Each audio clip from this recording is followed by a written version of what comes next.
जिस न्यूज का आपको इंतजार था पीएसएल की, वो मैं आपको दे देता हूं। पीएसएल की रिटेंशन कब होगी, पीएसएल की रिटेंशन की लास्ट डेट कब है, कब हमें पता चलेगा कि इस टीम ने इस प्लेयर को रिटेन किया है। तो आपका भाई वो न्यूज लेकर आ गया है। वो क्या डेट है वो मैं आपको बता देता हूं। इसी के साथ साथ अंडर 19 वर्ल्ड कप के अंदर पाकिस्तानी टीम क्यों क्वालिफाई नहीं कर सकती सेमीफाइनल के लिए, अगर हम इंडिया को हरा भी दे, अगर हम उनको हरा भी दे तब भी हम क्वालिफाई नहीं कर सकते, सब कुछ जीतने के बावजूद भी।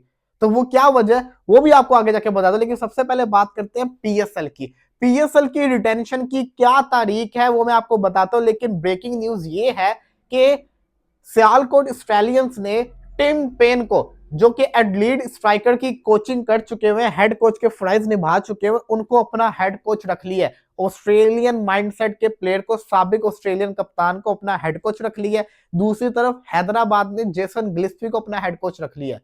ऑस्ट्रेलियंस के ऊपर फोकस किया जा रहा है दो न्यू टीम्स का। इसी के साथ साथ हैदराबाद की टीम ने सुफियान मुकीम को डायमंड कैटेगरी के अंदर, या जिसको कहते हैं ना किसी और कैटेगरी के अंदर, रिटेन कर लिया।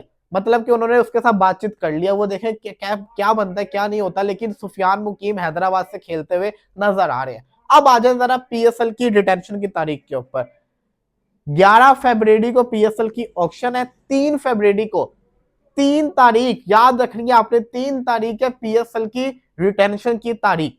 इस डेट तक आपने रिटेंशन देनी है और 3 तारीख की रात को ही सब पाकिस्तानियों को पता चल जाएगा हर पीएसएल फ्रेंचाइज के पेज के ऊपर कि उसने किस प्लेयर को रिटेन किया है। पिशावर जलमी ने किस प्लेयर को रिटेन किया है, कोयटा ने किसको किया है, कराची ने किसको किया है, लाहौर ने किसको किया है, और इसी के साथ साथ इस्लामाबाद होगी, मुल्तान होगी, इन्होंने किस किसको किया है। और फिर जो दो न्यू फ्रेंचाइजेस है वो भी बता देंगे अपने कि उन्होंने किन किन प्लेयर्स को किया है, और जो प्लेयर्स का बचेंगे ना, पूल बचेगा, उसके अंदर से भी वो चूज कर सकते हैं फ्रेंचाइजीज उन्होंने किसको किया, और फिर हमें पता चल जाएगा, एक पूरी की पूरी लिस्ट आ जाएगी लोकल प्लेयर्स की कि कौन कौन सा पाकिस्तानी प्लेयर ऑक्शन के अंदर जा रहा है। और इसके बाद 3 फेब के बाद हमें डे बाय डे ये भी पता चलेगा ऑक्शन से पहले तक कि कौन कौन से फॉरेन प्लेयर ने पीएसएल के अंदर रजिस्टर कर दिया हुआ है बड़े बड़े नामों का। तो ये बड़ा ज्यादा गुड साइन है। पीएसएल की रिटेंशन की जो तारीख है वो जिसको कहते हैं मैंने आपको बता दिया 3 फेब है, ये याद कर लीजिएगा 2026।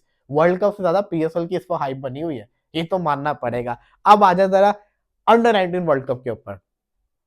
पाकिस्तान अपने मैचेस जीतने के बावजूद भी सेमीफाइनल में क्वालिफाई नहीं कर सकता। बंदा पूछे क्यों, इसका जिम्मेदार आईसीसी है, इनका रूल ही बड़ा गलत है। अब पाकिस्तान जो है, पाकिस्तान ने सुपर 6 में क्वालिफाई किया, पाकिस्तान अपना पहला मैच भी जीता। अगर पाकिस्तान इंडिया को हरा दे, पाकिस्तान अपने दोनों मैचेस जीतता है, लेकिन पाकिस्तान फिर भी क्वालिफाई नहीं करेगा।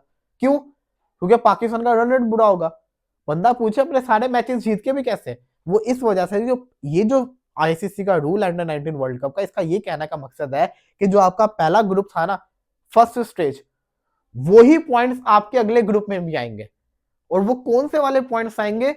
जिन टीमों के अगेंस्ट आप, जो टीमें क्वालिफाई की है सुपर 6 के अंदर, जैसे कि पाकिस्तान के ग्रुप से इंग्लैंड, जिम्बाब्वे और पाकिस्तान ने क्वालिफाई किया, स्कॉटलैंड ने नहीं किया, और पाकिस्तान ने स्कॉटलैंड के अगेंस्ट जीता हुआ था, इंग्लैंड के अगेंस्ट हारा हुआ था। तो मसला ये हो गया कि पाकिस्तान की जो 3 टीमें क्वालिफाई हुई, पाकिस्तान, जिम्बाब्वे और इंग्लैंड, इंग्लैंड के अगेंस्ट पाकिस्तान हारा हुआ था, तो पाकिस्तान के सिर्फ 2 पॉइंट्स आगे आए जिम्बाब्वे वाले।